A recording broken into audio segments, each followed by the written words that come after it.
Hoje, no nosso estudo de número 23, né, a sessão de estudo 23, dia 14 de novembro de 2024, nós estamos na quinta unidade do livro Mediunidade, e nós vamos tratar dos fenômenos de efeitos físicos. Nós vamos ver bem no comecinho como é que começou, porque é o capítulo 27, de Hydesville a Kardec. Então vamos ver o começo e até agora. O livro que a gente está estudando é o Mediunidade, da Terezinha de Oliveira, e também está, além do livro, tem no YouTube da própria autora, ela faz a apresentação. Tudo bem. Então, nós vamos tratar agora do fenômenos e efeitos físicos. Quinta unidade. Bom, fenômenos e efeitos físicos é quando a gente tem qualquer fenômeno que, de alguma maneira, fere nossos sentidos.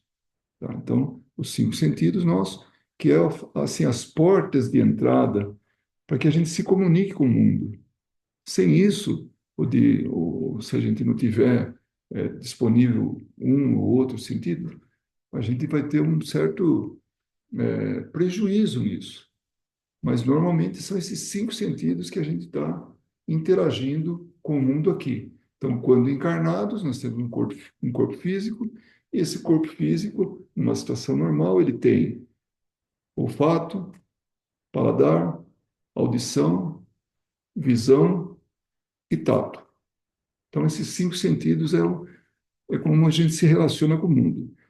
Quando se trata de fenômenos de efeitos físicos, é porque ele vai estar, de alguma maneira, como que encarnado, ou como que atuando no plano material.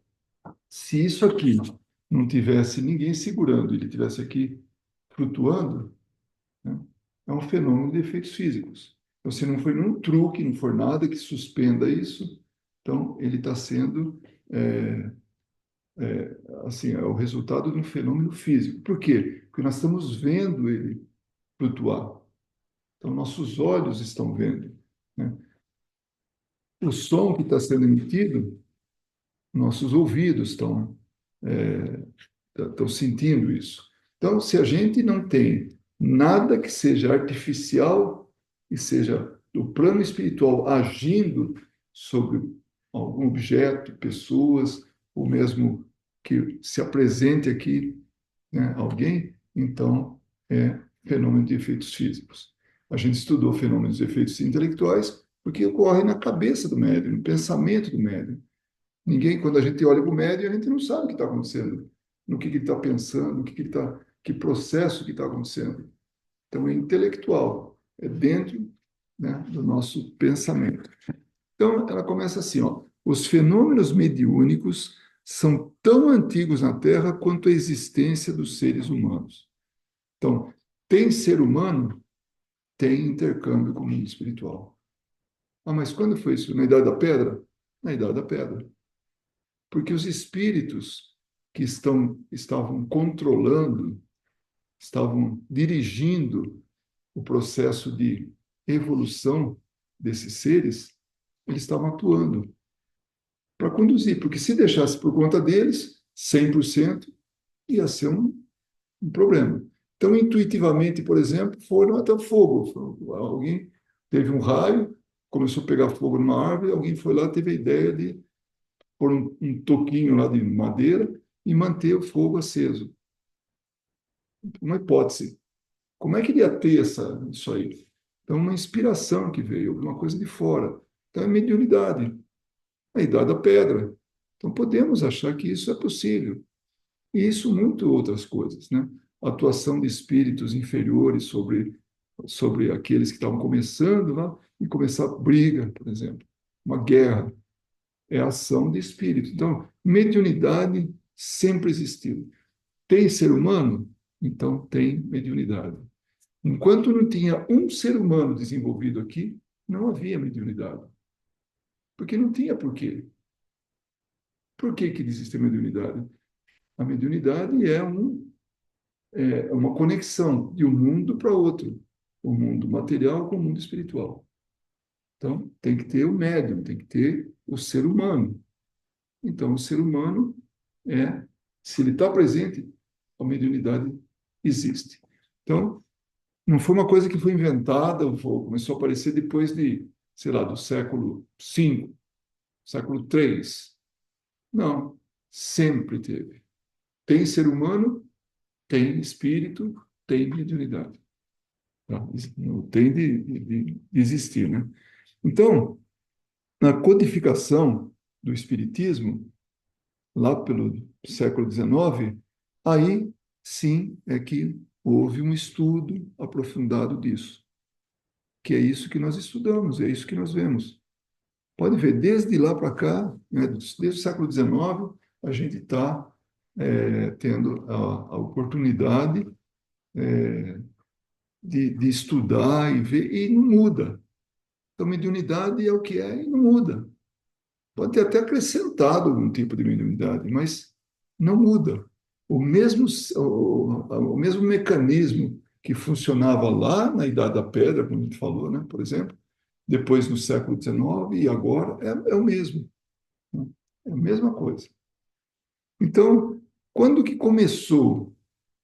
Quando é que foi o primeiro, assim, a primeira manifestação de forma contundente, de forma presente, de forma que um monte de gente viu isso?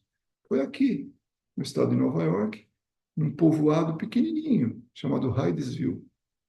Então, no ano de 1848, houve uma grande manifestação. Mas não começou aí, começou antes. Começou no ano de 1843, né?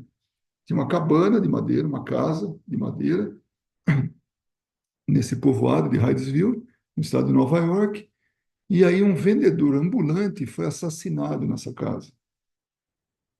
Ele foi lá, pernoitou nessa casa, e aí, de alguma maneira, os donos da casa, né, de sobrenome Bell, né, um casal, percebeu que ele estava trazendo valores, estava trazendo dinheiro. E até o espírito, quando ele se comunica, ele fala até o valor. Para a época, US$ 500 era muito dinheiro. Aí assaltaram ele, mataram e ficaram com o dinheiro, enterraram dentro da casa, né? Esconderam todas as coisas dele, porque ele era um mascate. Então ele vendia muito, né, objetos assim, para o dia a dia. Naquela época tinha isso aí, o vendedor ambulante, o mascate. Né? Então, olha, Gabriel Delany, ele cita no livro dele que o nome do espírito era Joseph Ryan. Né? Confesso para vocês que eu ouvi falar esse nome bem depois. Para mim, até hoje, eu estava considerando Charles B. Rosman, que isso está no livro de Arthur Conan Doyle. Então, desde que eu aprendi, desde que eu comecei a estudar isso aí, era esse nome que eu sabia. Inclusive, o nome Rosman, às vezes, alguns se referem como Rosna, mas a letra N e a M estão muito próximas ali. Era um alfabeto muito rudimentar, né? Como a gente vai ver aqui. Então pode ter confundido. Mas o fato é que esse senhor foi hospedado lá, tinha família, tudo isso ele contou, né? E a gente vai ver como é que ele contou, né? E aí, depois, os proprietários, os assassinos, né, se mudaram, a família Bell se mudou, depois veio uma outra, só que a partir daquele momento do assassinato, pouco depois eles se mudaram, a casa era considerada assombrada, porque ela tinha, assim, aconteciam ruídos, barulhos, sem que ninguém fizesse. Ruído ofende nossos olhos, desculpa, nossos ouvidos. Então, é efeito físico. Então, ficou assombrada a casa. Se fala muito nisso, né? Hoje, a gente percebe que não tem assombração. São espíritos. Alguns querendo até chamar atenção, como esse quis chamar atenção, através de ruídos, pancadas, objetos se arrastando, né? Tudo de madeira, imagina a acústica que não dava. Então, aí, em 1847, se mudou para lá uma família de sobrenome Fox. John Fox era o pai de família, um pastor metodista. Por isso que a mediunidade não escolhe lugar. As pessoas podem ter, pode ser ateu, pode ser religioso, de qualquer religião, pode ser rico, pode ser pobre, pode ser culto, pode o que for. Mediunidade é física, é orgânica, é fisiológica. Então, tem um corpo físico, não importa associado a que a pessoa está, pode ter mediunidade. Então, veio o senhor John Fox, né, trouxe quem? A esposa e as duas filhas, Margaret e Catherine, que é Kate, né, que chamam. Aqui está até traduzido, quando vocês forem ver, vocês vão ver traduzido, mas Margarida e Catarina. Mas o nome original era Margaret, que era o mesmo nome da mãe, coincidentemente da mãe, né? E tinha uma outra ainda que não vivia junto, porque ela era casada. Então ela vivia num outro lugar, próxima de um lugar maior, porque ela, inclusive, era professora de música, e aí ela ficava, tudo bem? Então, é, e ela ficava num lugar mais, assim, e mais gente, né? Bom, então a menina Margaret tinha 14 anos, uma menina. A irmã dela era mais jovem ainda, a Kate tinha 11 anos. Então, olha como começou o processo mediúnico, a manifestação de efeitos físicos. Crianças. Então, a gente pode falar assim, então eu posso trazer criança numa sessão mediúnica? Não, não pode, né? Deixa a criança, pelo menos, se formar, até mesmo ter algumas opiniões, conclusões, porque senão é ofender, né, a criança, assim, é colocar ela numa situação de pressão. Imagina um espírito obsessor falando duro com alguém, então aquela criança ouvindo, né? O que vai pensar, né? Então, é melhor que deixe aí seus 18, 19 anos em diante, aí é uma boa idade, porque o entendimento é maior, o organismo físico já está formado. Mas essas meninas, elas tinham uma capacidade mediúnica que era que doação de fluidos. E que fluidos são esses? Aqueles que a gente já viu, é o ectoplasma. É esse que a gente, inclusive, trabalha aqui no nosso trabalho das segundas-feiras. Então, o ectoplasma é o material que os espíritos que não podem produzir, imagine se eles pudessem, a interferência deles na vida da gente. Olha como tudo está muito bem colocado. É perfeito, né? Eles não podem produzir, então eles não podem produzir o ectoplasma. Então, eles não podem se intrometer tanto na vida da gente. Então, intrometer que eu digo assim, é melhor que a gente viva a vida da gente. Aqui, nós estamos vivendo uma vida, sabemos que aqui está cheio de espíritos que vieram aprender com a gente, estudar com a gente, mas nós não estamos vendo. E estamos confortáveis com isso. Alguns podem falar, se eu não vejo, não existe, né? Então, está tudo bem.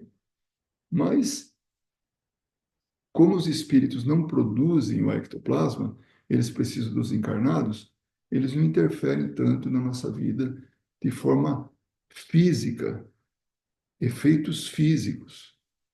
Senão a gente ia estar escutando ruído o tempo todo, a gente ia estar vendo espírito o tempo todo, a gente ia estar, enfim, eles iam estar na nossa vida, no nosso dia a dia. E nós precisamos ter essa liberdade e tranquilidade para ter a nossa vida pessoal, né? Assim, uma vida, né? Uma vida pessoal, assim, independente do plano espiritual. Porque nós estamos aqui para aprender, estamos aqui para progredir. Então, tá tudo bem, tá indo, não está indo muito rápido, muito. Tá.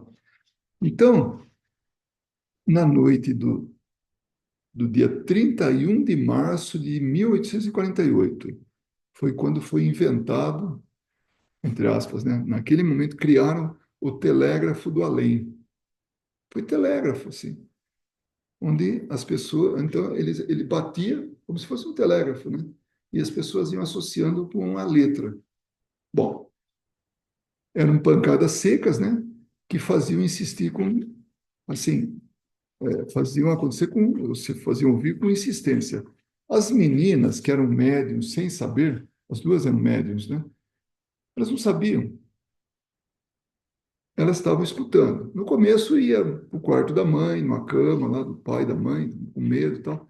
Aí, acho que elas estavam meio inspiradas, né, naquele dia, naquela noite, elas começaram a desafiar o espírito e chamar ele de pé rachado, que pé rachado seria uma gíria para falar do diabo, né, que usava aquele casco assim, né, com aquele casco, né, de rachado, assim, que nem de cabra, é, de bovinos aí, né? Bom, aí a menina, a menor, desafia o espírito. Fala, seu pé rachado, vamos ver se é capaz de fazer o que eu faço. E batia 3 vezes, vai. A batida respondia 3 vezes. Aí batia mais um outro número de vezes. Ele batia o correspondente. Então começou a ficar essa comunicação, né? Aí chama a mãe. Vem ver o que eu estou fazendo. Então, aí, através desse sim ou não, eles começaram a se entender. A mãe perguntar: Você é um ser humano? Sim. É um ser humano que já morreu? Sim. E já começou ali a conversa, né? Só que era muito pobre. Aí ela vai e chama uma outra pessoa, uma vizinha. Vem ver o que está acontecendo. Então vem ela e o marido. Aí depois chama outro, chama, de repente a casa estava lotada.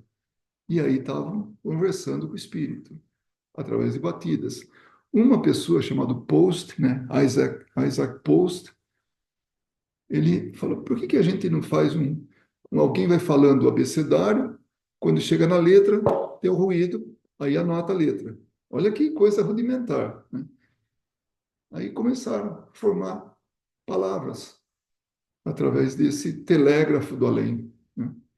E aí eles conseguiram saber o nome do espírito, como foi que ele morreu ali naquela casa. Então parou à noite, imagina conversando, né? Aquele grupo de... Imagina, ou aqui, uma casa aqui, todo mundo vem e está acontecendo barulho e tal, aquela curiosidade, ninguém sabe do que se trata, ninguém sabia, né? Era uma coisa inédita. E através disso começou mais e mais pessoas, depois, no decorrer dos dias, começaram a investigar isso. Mas quem que eram os investigadores? Gente da sociedade ali. Tinha gente que tinha posição social, tinha gente que não tinha, né? E estava buscando essa conversa, saber o que estava acontecendo, porque ninguém sabia. Aquilo era uma novidade. Esse evento foi chamado de é, espiritualismo moderno. Então foi dado esse nome, espiritualismo moderno. Por isso que aqui nos Estados Unidos se fala muito em espiritualismo e muito menos em espiritismo, porque aqui começou, aqui teve essa, né? Então essa nomenclatura, né? Então aí começou. O espírito falou que foi assassinado 5 anos antes daqueles barulhos. Anos depois, que eles tentaram escavar, onde o espírito falava que estava ali e tal, não encontraram nada.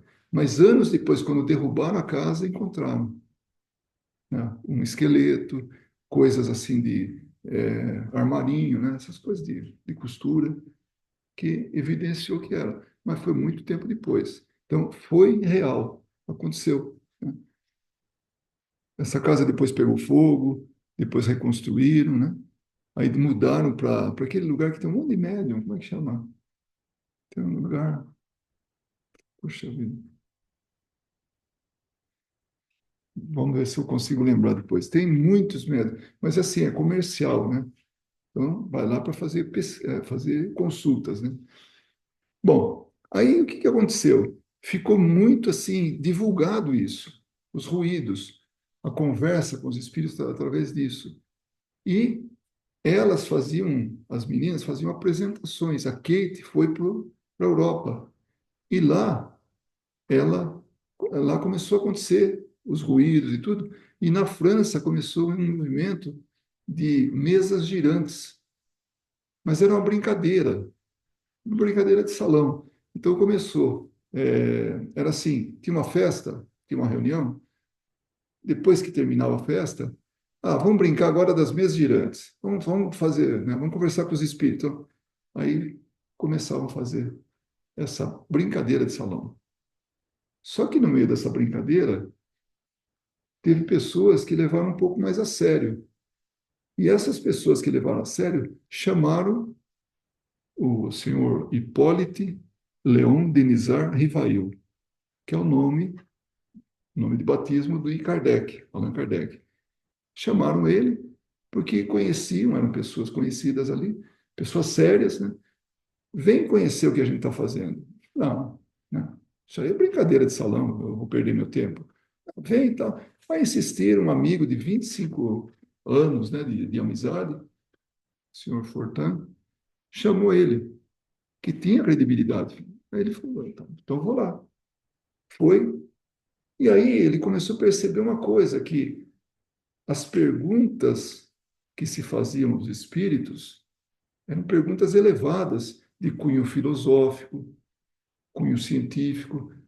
Aí, e tinha uma resposta. A mesa tinha uma resposta. A mesa, normalmente, que eles usavam era de 3 pés, para facilitar o movimento. Então, 2 pés ficavam apoiados e o terceiro batia no chão. Então, aquilo era a comunicação naquele momento. O que começou a acontecer? Ele começou a perceber que tinha realmente umas respostas muito inteligentes. Então, ele falou: peraí, atrás desse efeito inteligente, deve ter uma causa inteligente. Ele começou a estudar isso, começou a ver as anotações. Eles tinham lá uns 50 cadernos. Aquele grupo era um grupo sério de estudos. Enquanto tinha um monte de gente fazendo brincadeira, até que um dia cansou, parou, sumiu, ninguém mais brinca. As crianças ainda brincam do copo, né? Brincadeira do copo, não é assim? Então, mas adulto parou de brincar, né, com isso. Então, cansou, tá? Saiu de moda, acabou. Mas aquele grupo continua estudando. E Kardec liderou isso. Então, eles tinham lá uns 50 cadernos, já tudo anotado. Perguntas, respostas, tudo, né? Deram para ele porque ninguém sabia o que fazer com aquilo, organizar aquilo. E Kardec sabia, que até então ele era do professor Rivail, não era Kardec ainda, né? Como ele era muito conhecido, né? Como ele era alguém que, inclusive, participou do movimento assim cultural, né? Contribuiu com a cultura, principalmente na escrita, né? Na gramática e tudo, do, na, que ele era um pedagogo na França, então ele não queria associar o que ele estava fazendo com os espíritos, né? Todo esse estudo, com o professor Rivail. Então aí, depois de um determinado tempo, ele como uns espíritos falaram para ele que ele tinha sido um druida na época da Gália antiga, né?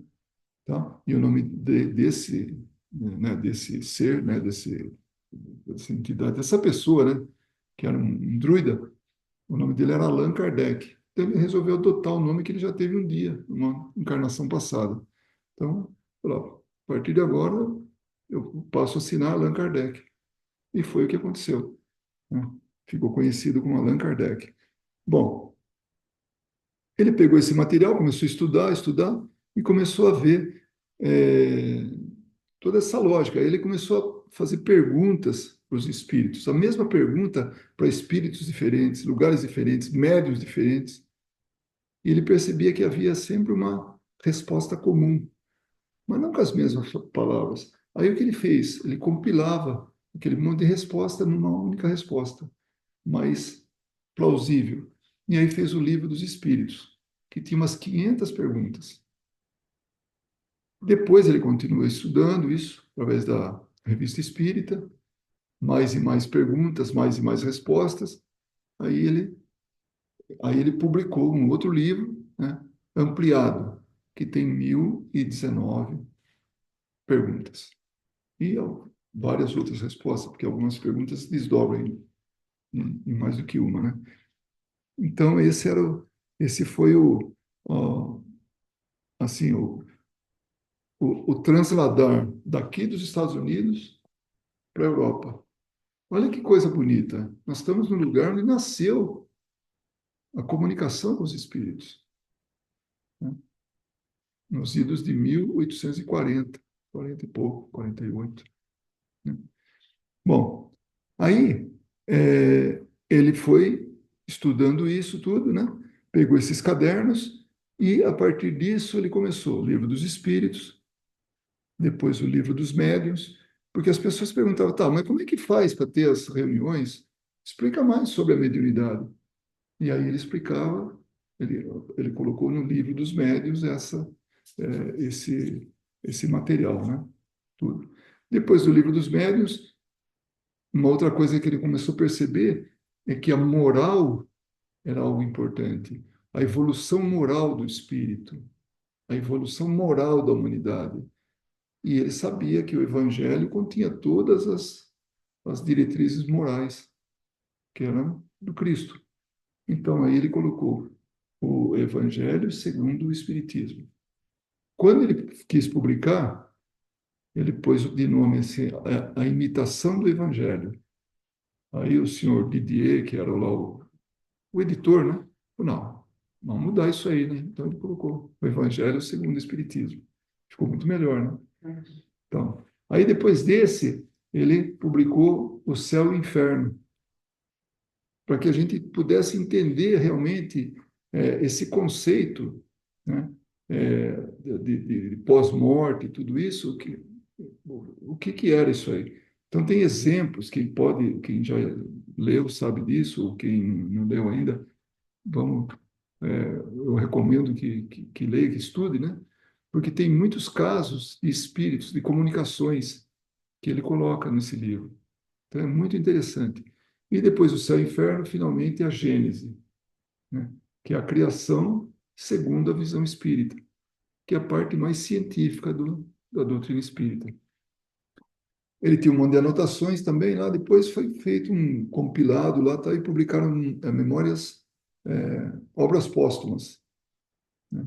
Que são as colocações, né, que ele tinha já tudo arquivado lá. Então, esse Pentateuco, como é chamado, né, o Pentateuco Espírita, Penta de cinco, né, as cinco obras, né, foi chamado de codificação. E Allan Kardec, o codificador, por isso que tem esse nome aí, né?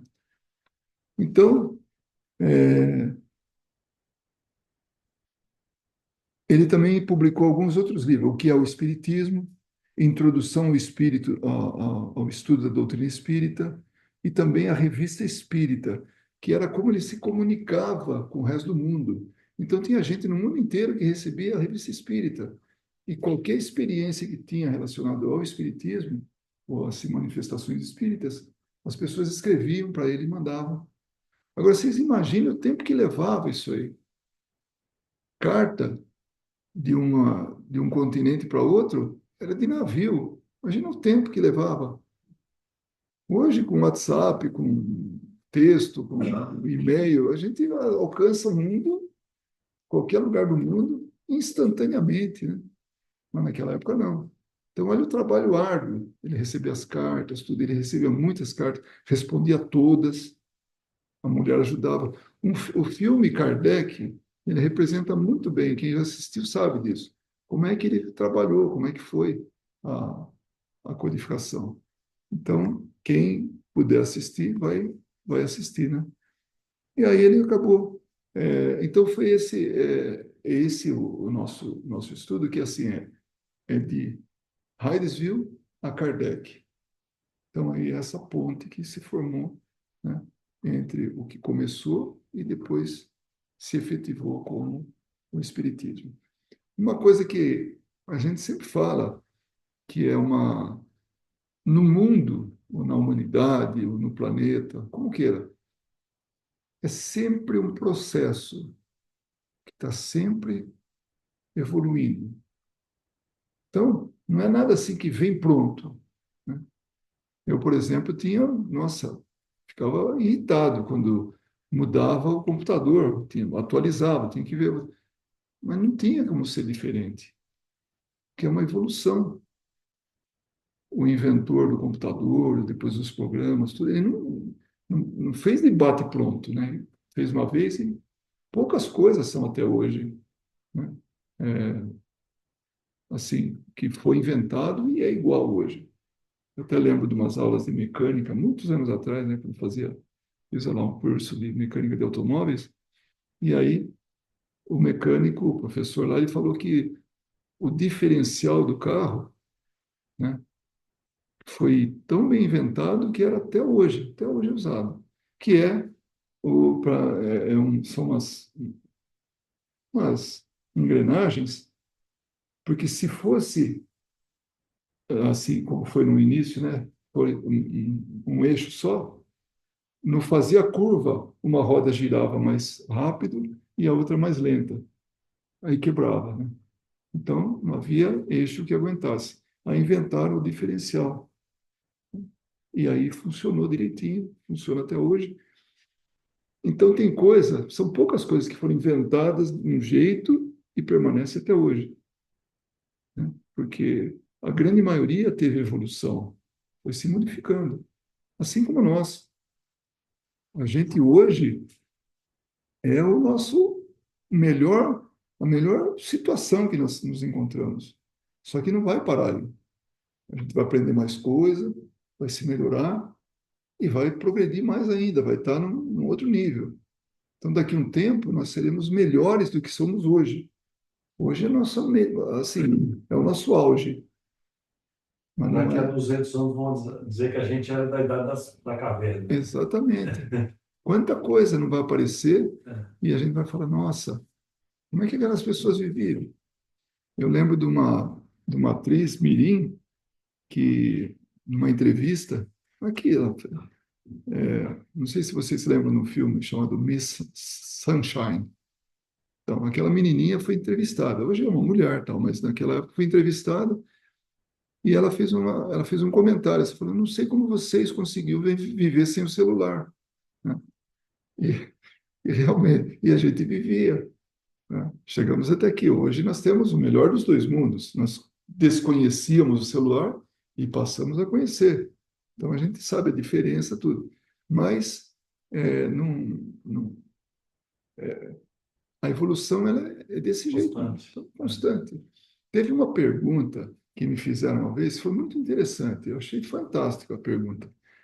Uma das pessoas que a gente estava falando sobre esse tema, sobre a comunicação com os espíritos, e que no começo era batida, né? E depois foi evoluindo, aí ficou a psicofonia, como nós já estudamos, né? Por exemplo, então a escrita, né? Que é a psicografia.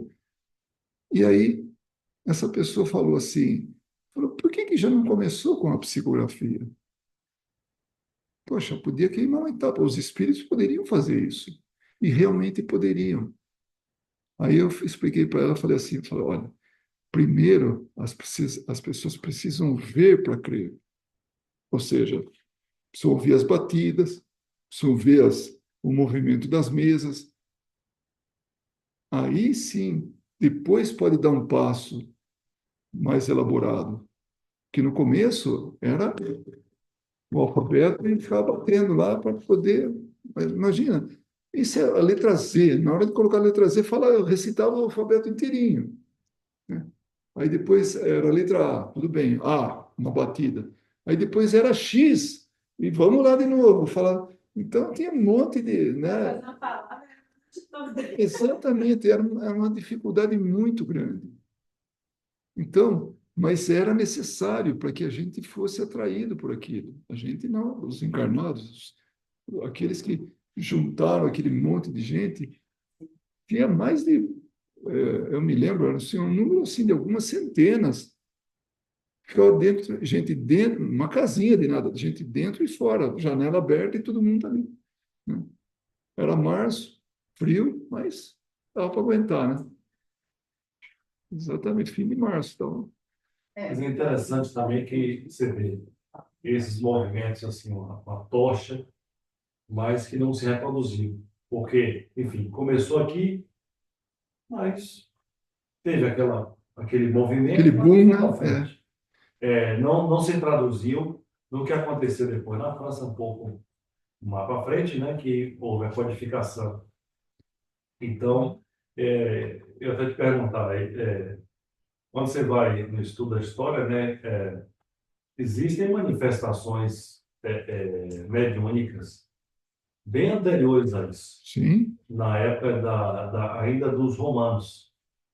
Eu peguei um livro uma vez, esqueci o nome agora, eu esqueci mas é um livro que foi psicografado, eu não lembro qual o espírito agora, mas ele conta das manifestações dos apóstolos, principalmente na época, esse período entre a grande perseguição aos cristãos do Império Romano e o que foi feito para que o cristianismo chegasse à cúpula de Roma, que era vamos dizer assim, o grande poder do mundo, e permitir que a mensagem de Cristo continuasse para a humanidade. Porque se Roma tivesse conseguido abafar realmente o cristianismo como eles tentaram, talvez a gente demorasse muito mais tempo sim. para ter acesso ao que aconteceu depois, né? Então, olha, o conhecimento que foi deixado por Jesus, a passagem dele, de um jeito ou de outro, nem que fosse para ficar armazenado em algum lugar, escondido em algum lugar, para que depois viesse a eclodir, se abafasse, né? Se Roma abafasse. Mas não, por sorte, Roma viu no cristianismo um meio de manipulação das pessoas. Então aí ela tornou uma religião oficial. Olha que coisa. Então foi um outro motivo que levou a isso. Mas isso é outra história, né? É. Vamos finalizar aqui. Então, esse era o nosso tema de hoje, né? Que era que é os